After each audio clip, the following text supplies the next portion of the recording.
parte 2. Componentes iniciais do artigo científico. Olha só.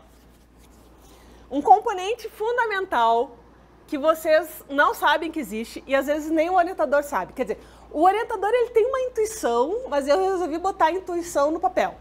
Funciona assim. É o fluxo. O fluxo ele é onipresente. Tá? No título de vocês, vai ter ali 1 ou 2 ou 3 palavras-chave. Keyword é palavras-chave.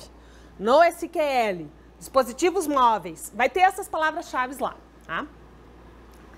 Depois do título veio o resumo. No resumo, essas palavras-chave aparecem de novo em sentenças, em frases. Tá? O resumo é composto de linhas. Essas linhas repetem essas palavras-chave.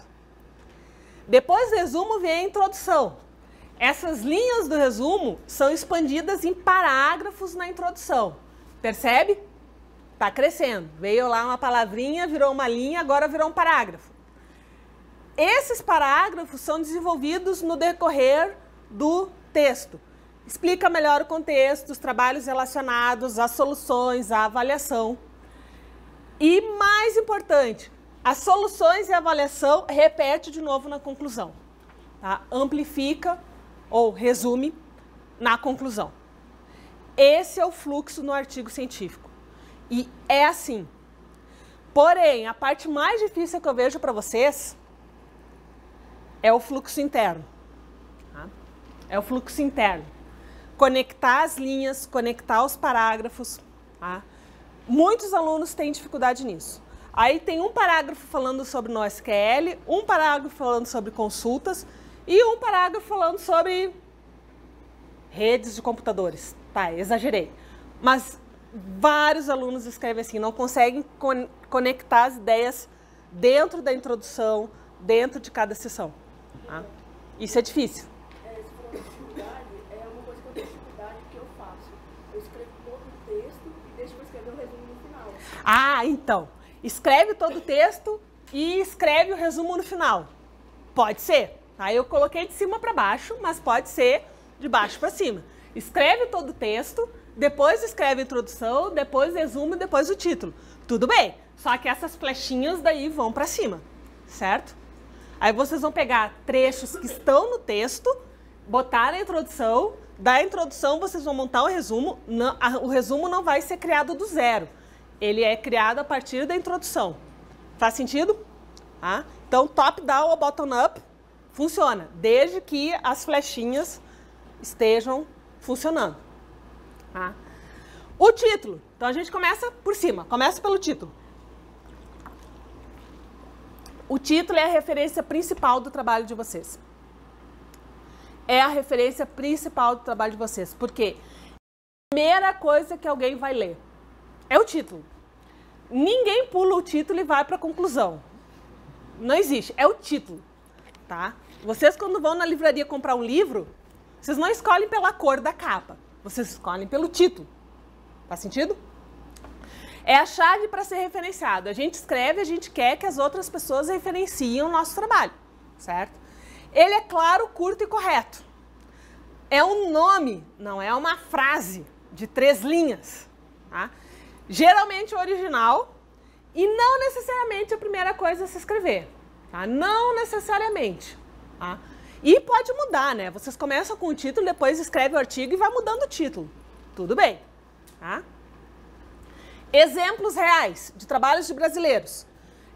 A SBC, Sociedade Brasileira de Computação, promove todo ano o CTD, Concurso de Teses e Dissertações de Computação, obviamente. Tá?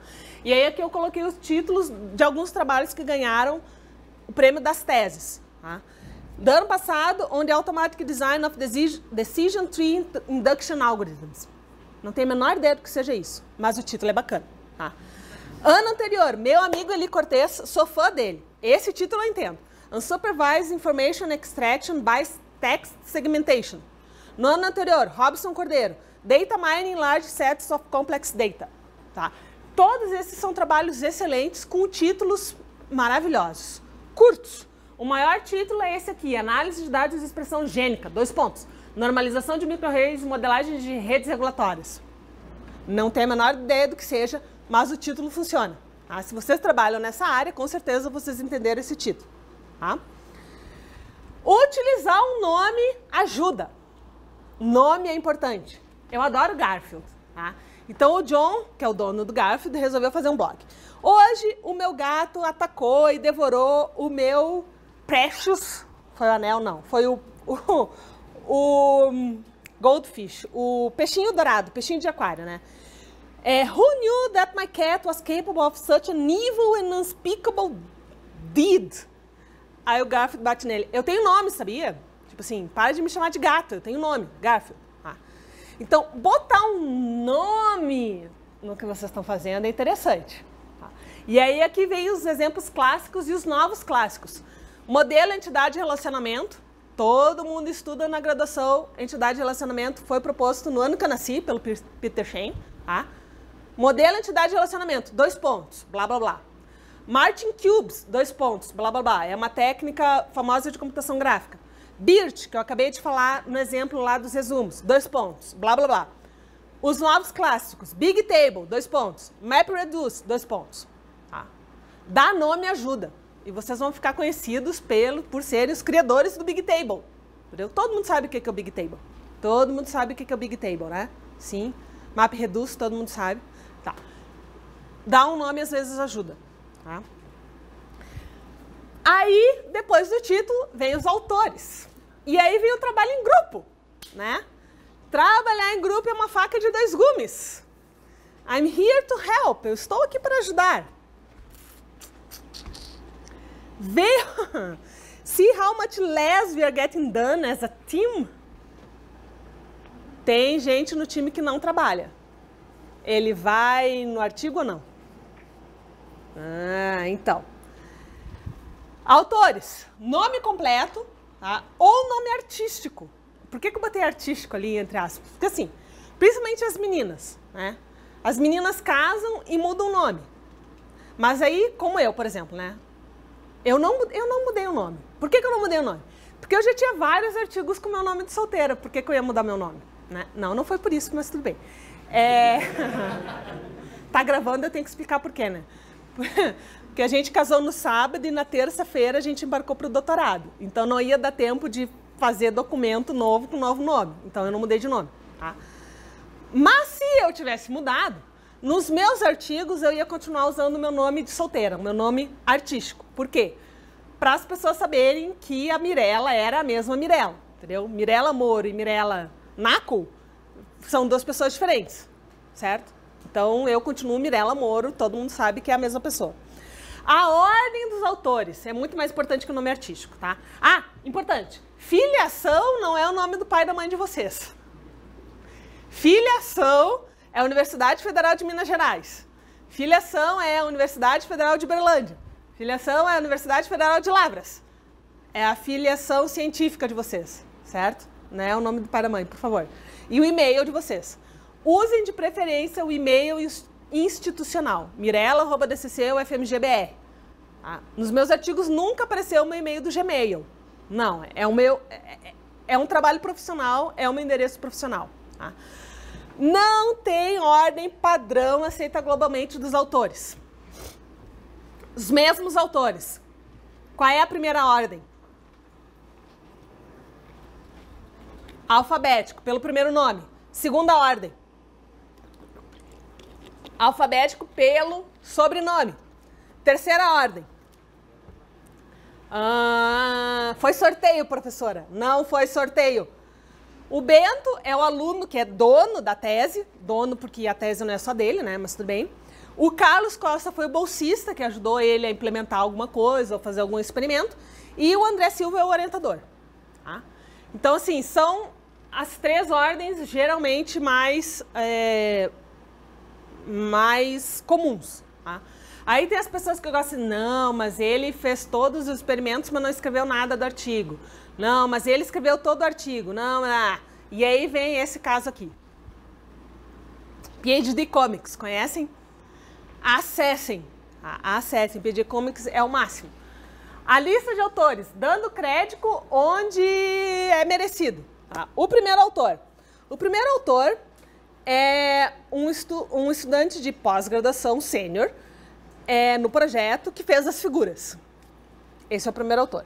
O segundo autor é um estudante de pós-graduação do laboratório, que não fez nada, mas ele sempre participa das reuniões, então está sempre lá para tomar um cafezinho junto. Então ele é o segundo autor. O terceiro autor é um estudante de primeiro ano que, na verdade, fez os experimentos, fez as análises, escreveu o artigo inteiro e acha que ser o terceiro autor é super justo. O quarto, ali, os do meio, tá? É os nomes que ninguém lê mesmo, reservado para os alunos de graduação e para o pessoal técnico. Penúltimo, é o assistente ambicioso ou aluno de pós-doc que deu a ideia para o artigo. E por último, é o orientador que paga as contas. Tá? Tem gente que faz assim, eu prefiro fazer uma dessas aqui. Tá? A professora, quem é que decide? Converse com o orientador. Vocês não vão decidir isso sozinhos. Tá? Converse com o orientador. Então, foi o título, foi os autores, vem o resumo. Resumo geralmente é um parágrafo. Um parágrafo. Resumo é resumido. Resumo é resumido. 150 a 250 palavras. É uma propaganda ou trailer do artigo. Filme tem trailer, artigo tem resumo. Tá? Atrai, ou não, né? A atenção e interesse do leitor. Tá? A pessoa lê o título, a primeira coisa que a pessoa vai ler, resumo. Tá? O resumo é um resumo do artigo. A pessoa vai ler um parágrafo para decidir se vai ler 10, 50, 100 páginas. Tá? Muito importante. Sempre menciona informações ou conclusões do texto sem referência bibliográfica, exceto em ocasiões raras, como modificação ao método publicado previamente, mas geralmente é sem referência bibliográfica. Primeiro a ser escrito, para dar uma ideia do planejamento, ou o último a ser escrito, quando vocês têm uma ideia melhor de como ficou o artigo. Tá? Então, tem as duas opções. Escreve o resumo primeiro para planejar o artigo, ou escreve por último depois que já está tudo pronto. Funciona. Tá? Funciona, mas isso aqui é importante. Muito importante. Estilos de resumo. Tem o estilo que é curto, tá? Contexto, problema, solução e avaliação. 1 ou 2 linhas para cada. Tá? E eu não vou ler esses exemplos. Vocês podem pegar lá os slides depois e ler atenciosamente. Tá? Então, vamos lá. Outro, com prosa e outras informações. Contexto, problema, solução. Um argumento ali em função do estado da arte e avaliação. Mas tem contexto, problema, solução, avaliação. Contexto geral, contexto específico, problema, estado da arte, solução, solução com mais detalhes, avaliação. Tá? Tudo gira em torno do contexto, problema, solução e avaliação. Com mais algumas informações. Tá? Contexto, vários exemplos de várias áreas, tá? De vários anos, de vários eventos. E aí vocês estão perguntando assim, professora, então todos os artigos seguem essa estrutura? Não. Tem uma exceção que são os artigos de survey. Tá? Já ouviram falar de artigos de survey? Survey são artigos de pesquisa. Como assim, professora? Eles pegam outros 100 artigos e escrevem o seu. Tá? Fazem uma análise do estado da arte. Aí vai lá o contexto, o problema e a contribuição. A contribuição é apresentar alguns dos tópicos de pesquisa em XML. Tá? Essa é a contribuição. Fazer uma análise comparativa dessas coisas todas. Tá? O contexto vai ser o tópico, qual é a relevância e a contribuição. Aqui eles propõem uma topologia. Eles organizaram os trabalhos relacionados numa topologia, numa classificação. Contexto, relevância, problema, as aplicações e qual é a contribuição. É um survey e as contribuições vão estabelecer um mapa da área. Tá? E assim por diante. Então, olha só. Já foi o título, já foi os autores, já foi o resumo. Isso é tudo o início do artigo. Vem a introdução. Qual é a intersecção do artigo com Lost? Todo mundo via Lost? Daqui a pouco eu vou ter que parar de usar esse slide porque as gerações vão mudando e ninguém mais sabe o que é Lost. Mas vocês ainda sabem o que é Lost, né? Tá, então bom. Lost.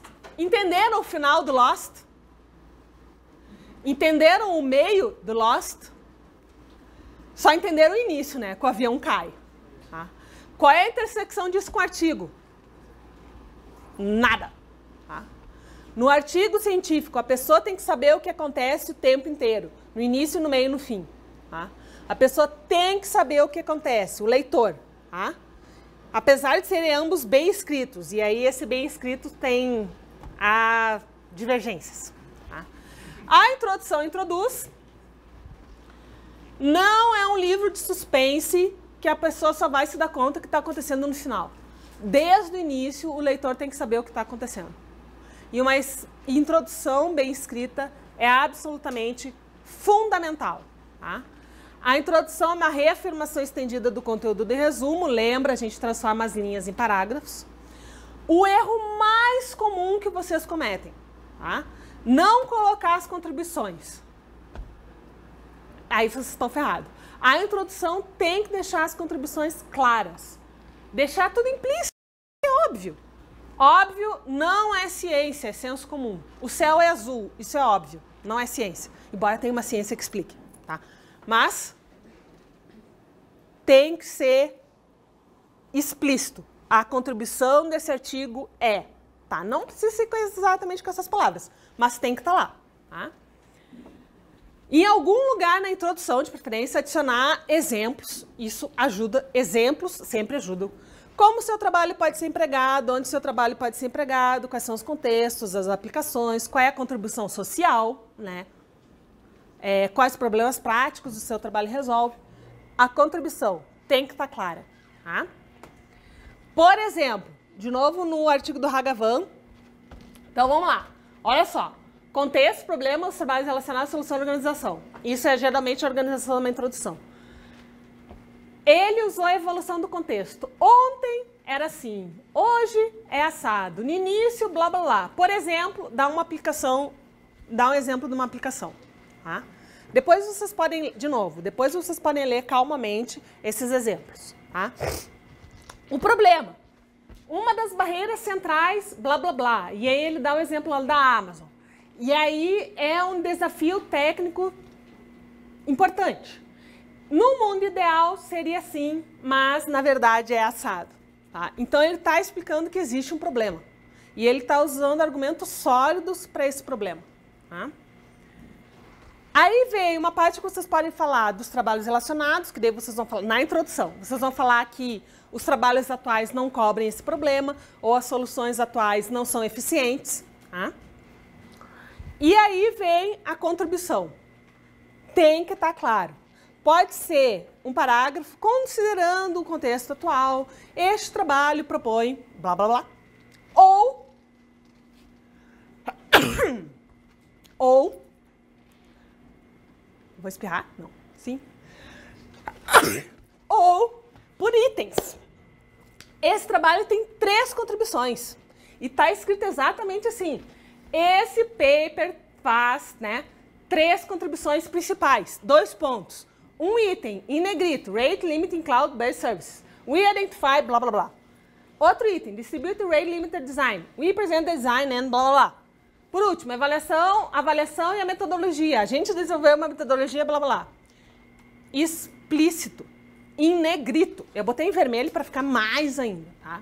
No texto não está em vermelho, no texto está em preto, mas está em negrito. Tá? E por último, que é opcional, aí vai do estilo de vocês, o restante do artigo está organizado da seguinte forma. Ah, seção 2 apresenta, ah, seção 3. Tá? Isso é estilo, depende. Tem gente que gosta, tem gente que não gosta. Tá? Até aqui tudo bem? Então, olha só. Esse foi o início do artigo de vocês. Vai ser sempre assim. Título, autores, resumo, introdução. A dissertação de mestrado vai ser assim. A monografia, o trabalho de conclusão de curso, vai ser assim. Não tem outro jeito, vai ser assim. Tá? Então, até aqui, olha só. Lembram? A gente viu o título com as palavras-chave. Essas palavras viraram linhas no meu resumo, né, de 150 a 250 palavras. Essas linhas se transformaram em parágrafos na minha introdução. E esses parágrafos, o que eles têm? O contexto, os trabalhos relacionados, as soluções, a avaliação, que depois vai para a conclusão. Então, essa aqui é a parte que a gente já viu. Agora, a gente começa com o meio do artigo.